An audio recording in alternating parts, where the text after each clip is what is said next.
यहाँ से डायमंड बनवाओ।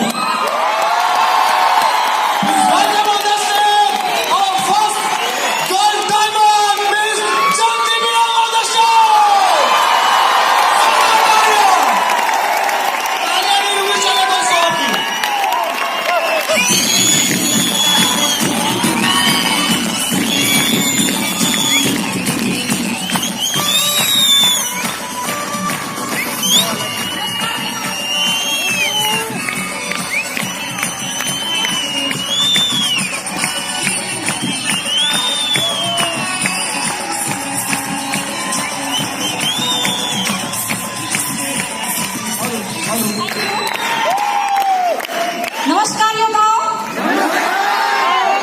क्या बात है। वो जोश वो जुनून मुझे दिखाई नहीं दे रही। यहाँ पर सारे योद्धा बैठे हुए हैं। हर कोई कह रहे कि योद्धा योद्धा, पर मुझे वो चीज दिखाई नहीं दे रही। यहाँ पर योद्धा बैठे। क्या मैं सच बोल रही हूँ? नमस्कार वारियर, नमस्कार वारियर।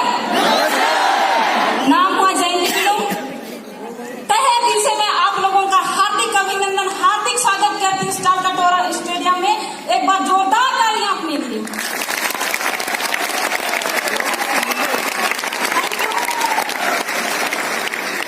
कौन कहता है कि सिर्फ बेटे डायमंड पैदा करते हैं? कौन कहता है कि सिर्फ बेटा डायमंड पैदा करता है? आज सिर्फ ऐसी माँ है कि आज एक बेटी भी पैदा कर चुकी है।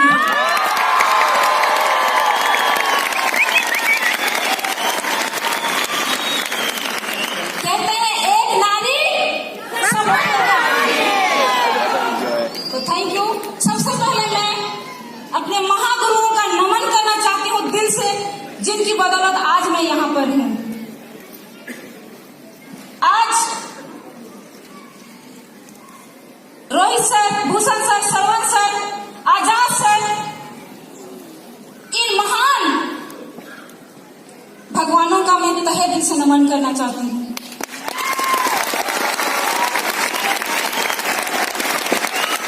Mukesh sir, Maina sir, Arun sir, Raju sir, Sunil sir, Shashi sir, इन सबों का मैं तहे दिल से नमन करना चाहती हूँ।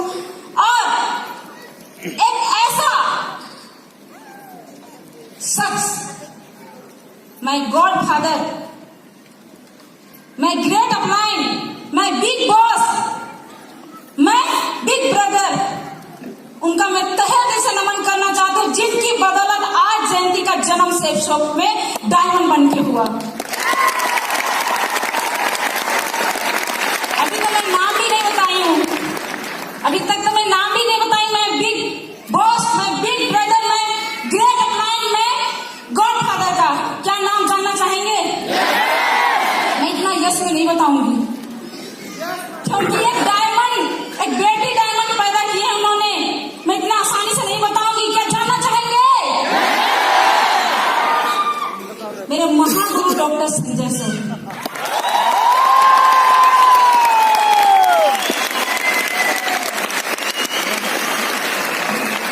आज से ठीक 5 साल पहले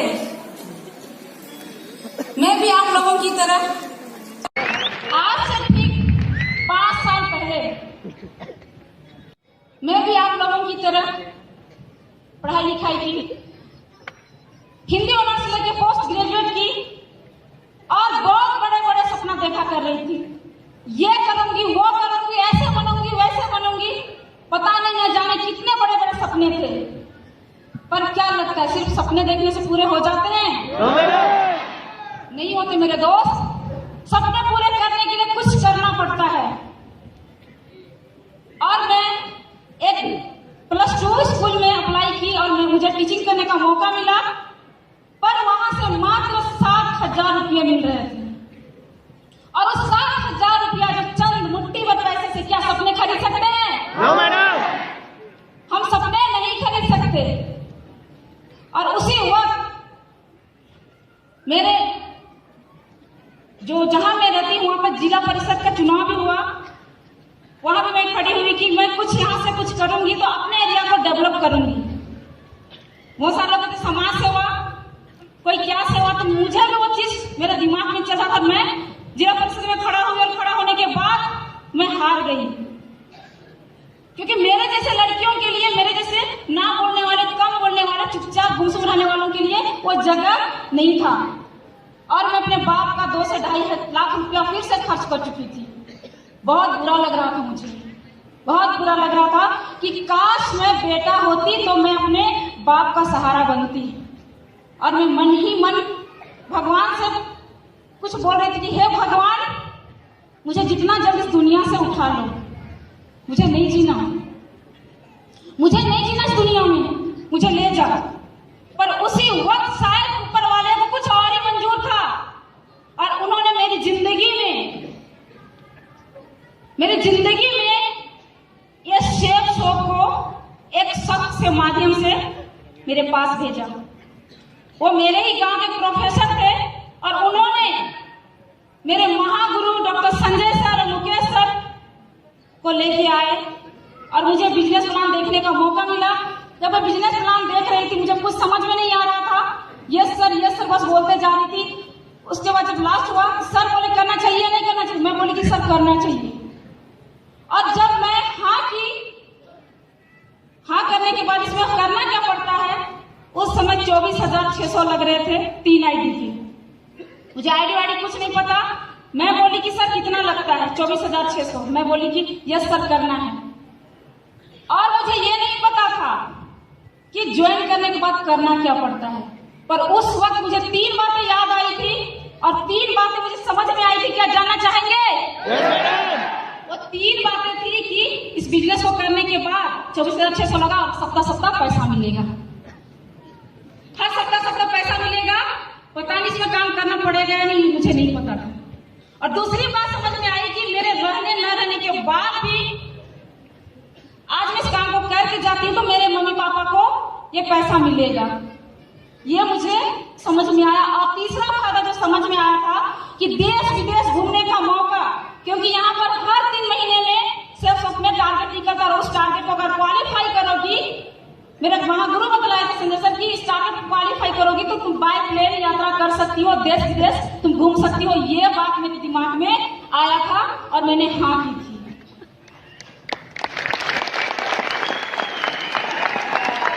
इसके बाद जब बारी आई लिस्ट बनाने की, सर बोले कि इसमें लिस्ट बनाना पड़ता है। मैं बोली कि सर मैं किसी को नहीं जानती, मैं कैसे लिस्ट बनाऊं?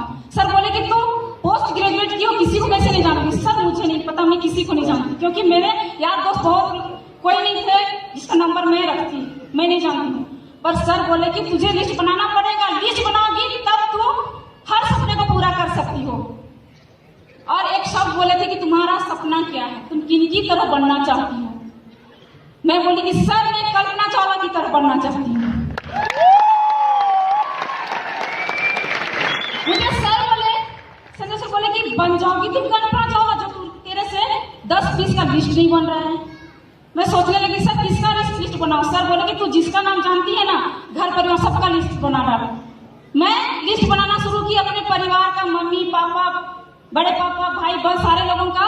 और मैंने 50 लोगों का लिस्ट बनाया, छोटे बड़े सबको मिलाकर।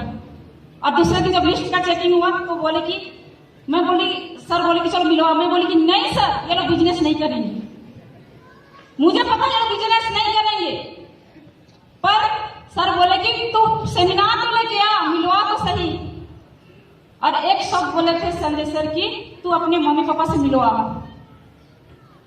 और मैं अपने मम्मी पापा से मिलवाई, और सर मम्मी पापा को पूरा प्लान दिखाए।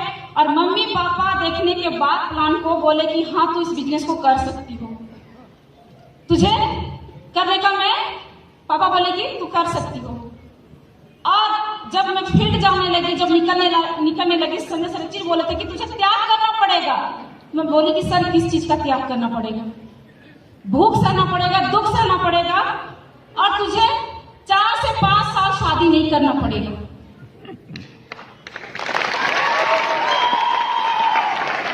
जब इतना सब कर सकती हो? मैं बोली कि सर इतनी छोटी सी काम मैं कर सकती हूँ सर, जब तक मैं सिर्फ शॉप में डायमंड नहीं बन जाऊंगी, मैं किसी लड़के को पलट कर भी नहीं देखूंगी, मैं ये कसम।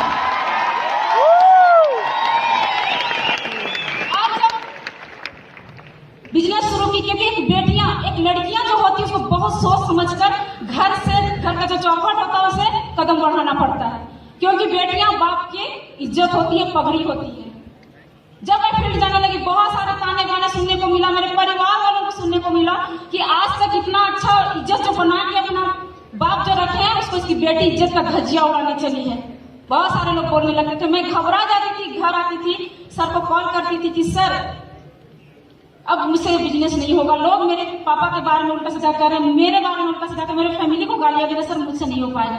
संजय से समझाते थे कि तू तरक्की की ओर बढ़ रही है, तू आगे बढ़ते जा। और मैं चलते गई, कड़ी मेहनत, कड़ी संघर्ष करते गई, और जब जोश जुनून के साथ मैं काम कर रही थी, पर एक बार मेरे साथ बुरा वक्त आया, मेरा एक्सीडेंट हो गया। एक्सीडेंट हो गया और इस पांव में मेरा 11 टाका लगा।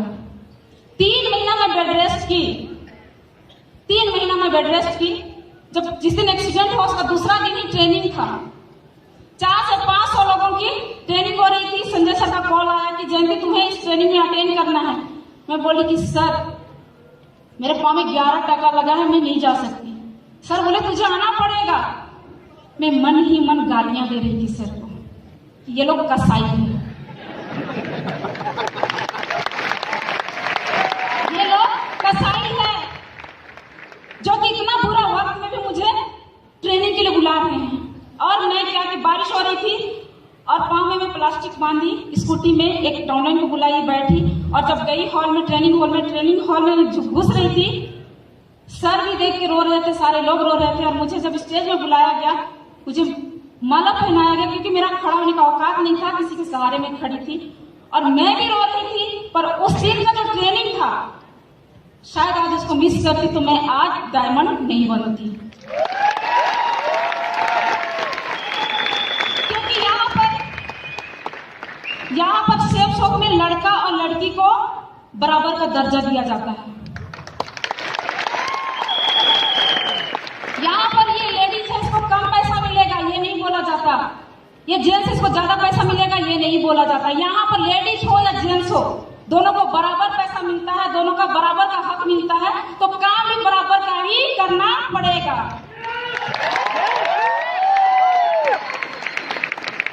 और यहाँ पर जब लेवल की बात करूं, विश्वास भरोसा मुझे हुआ शेफ शॉप पर, अपने आप पर, अपने अपलाइन पर और ऊपर वाले पर कि मैं इस बिजनेस में जरूर सक्सेस होंगी। और सबसे पहला अचीवमेंट था मेरा सिल्वर लेवल। जब मैं सिल्वर लेवल पार की, बहुत खुशी हुई मुझे कि मैं आज डायमंड को, जिस दिन मैं सिल्वर कंप्लीट की उसी दिन डायमंड बन चुकी थी। दिमाग से सिर्फ प्रोसेस बाकी था कि मुझे यहाँ पर डायमंड के लिए काम करना है। और मैं आज इतना आसानी से डायमंड नहीं बनी, मुझे भी वो संघर्ष, वो मेहनत, वो तकलीफें झेलनी पड़ी, जो कि जितने भी यहाँ पर डायमंड या तो जो टॉप लीडर आए थे, जो भी लेवल के आए थे, मेरे बड़े अपलाइन महागुरु लोग, उनको झेलना पड़ा, मुझे भी झेलना पड़ा। कहते हैं कि अपलाइन का सपोर्ट, जिन्होंने मुझे ज्वाइन करवाया था, ज्वाइन करने के लिए 24,600 लेने के बाद दूसरे दिन ही वो मोबाइल स्विच ऑफ। मैं गई पूछने के लिए कि आगे करना क्या पड़ेगा, वो क्या बोलती कि मैं टाइम नहीं दे सकता। सोच के देखिए, टाइम नहीं दे सकता। मैं कुछ जानती ना पहचानती कि बिजनेस मेरा बपौती पुरखौती कोई किया नहीं था, पहली बार मैं इस बिजनेस में आई थी। और मेरे पास संजय सर जो बिजनेस बाइबल में होता है उसमें अपना नंबर छोड़ के चले गए थे। मैं आई, कॉल की कि सर मैं कैसे काम करूंगी। सिर्फ मुझे पढ़ने के लिए गाइडलाइंस मिलता था, यहाँ पे सेमिनार होता है यहाँ पे आ जाओ, यहाँ ट्रेनिंग होता है यहाँ पर आ जाओ, और मैं सिर्फ होने के लिए गाइडलाइंस। बहुत सारे लोगों के साथ तो अपलाइन के साथ में रहते, प्लान करते, फॉलो करते हैं, सेल उठा देते तो भी उनको तकलीफ होती है और वो काम नहीं कर पाते। पर मुझे किसी अपलाइन का सपोर्ट नहीं मिला, सिर्फ होने के लिए गाइडलाइंस मिला। और मैं चलना शुरू की, जिस तरह मेरे अपलाइन बोलते जाते थे मैं करते जाती थी। और जब मैं घर आई तो मेरे पापा मुझसे नहीं पूछे, किसी और से पूछते कि मेरी बच्ची कितना इनकम करती है, जो आजकल पैसा भी नहीं मांगती है। उन्होंने मुझे कहा कि आप बता दो पापा को कितना आपका वेतन मिलता है, तो मेरे पापा रेलवे में जॉब करते थे। मैं अपने पापा को अपना वेतन नहीं बताई।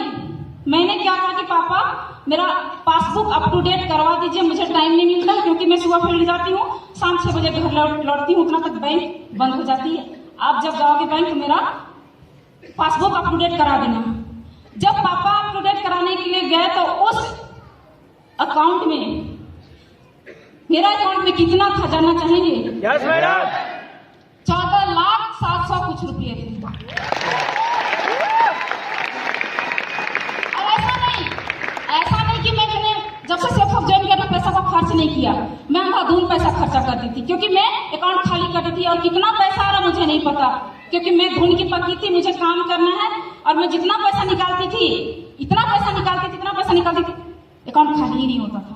और जब मम्मी को आगे पापा दिखाते हैं, बोलते हैं कि बच्ची का अकाउंट में बहुत सारा पैसा है। अब छोटी सी बात बताना भूल गई, जब कैशियर पूछते हैं कि किसका पासबुक आप लेके चले आए, मेरे पापा गर्व से बोलते हैं कि मेरी बेटी का।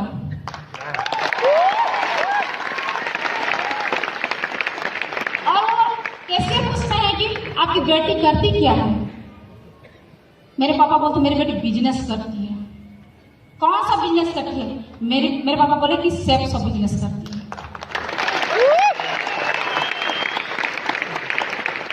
क्योंकि जिस व्यक्ति के अकाउंट में 30 साल सर्विस करने के बाद भी 1 लाख 2 लाख पैसा ना हो, क्या लगता है उनके लिए?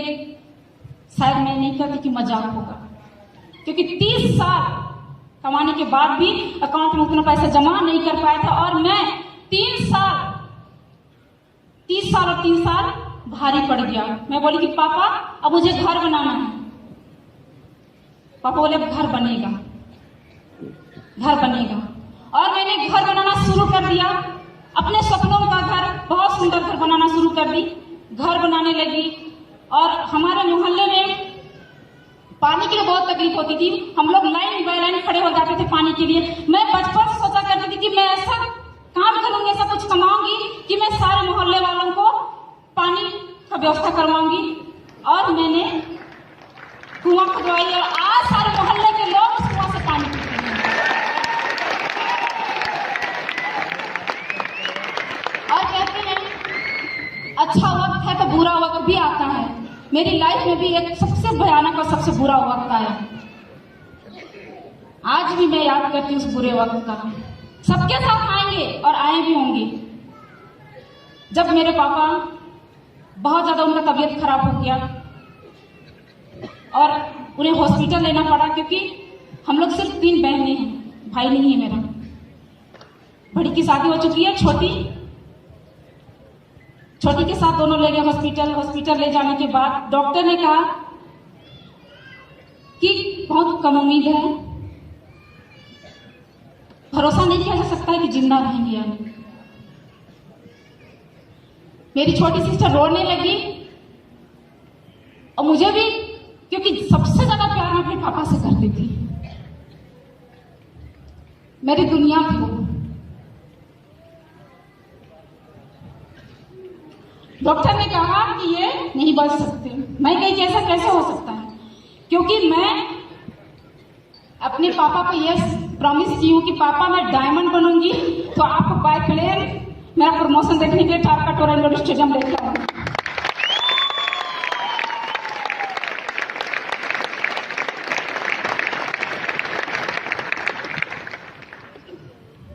और उसका दूसरा दिन मेरा अचीवर डे था गुमला में।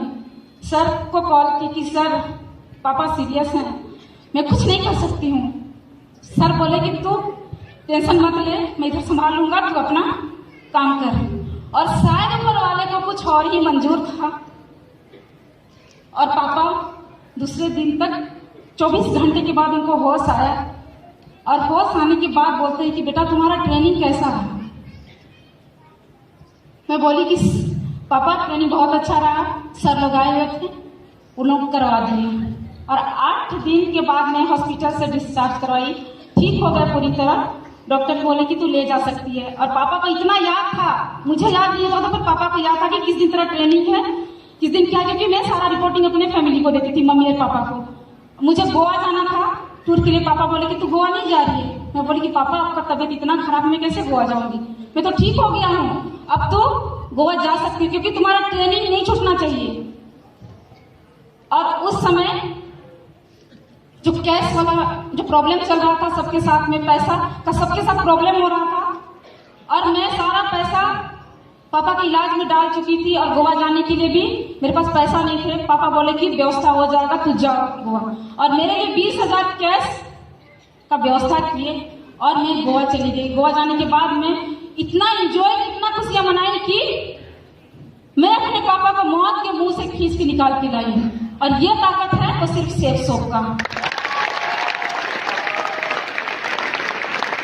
उसके बाद बहुत खुशियां मनाई और जब मैं लौट रही थी पापा का कॉल आया कि बेटा तुम कब लौट रही है। मैं बोली कि क्यों, देखने का मन कर रहा है। मैं बोली कि पापा आज मैं शाम को लौट जाऊंगी क्योंकि दिल्ली मेरी 3 बजे की फ्लाइट है। मैं शाम तक 9 बजे तक मैं घर पहुंच जाऊंगी। और मैं पहुंची। पहुंचने के बाद जब अपने पापा को देखी सारा, क्योंकि मैं कहीं से भी जाती थी अपनी मम्मी और पापा के पास बैठती थी और सारा डिस्कशन क्या हुआ कैसे हुआ सब चीज वीडियो जो करती थी उसको दिखाती थी। और मैं जब बैठी मम्मी बोली कि कुछ नहीं खा रहे तेरे पापा कल से। मैं उनको एक एप्पल खिलाई, बेदाना खिलाई और एक गिलास हॉर्लिक्स और दूध पिलाई, खाए, फिर बातें हुई।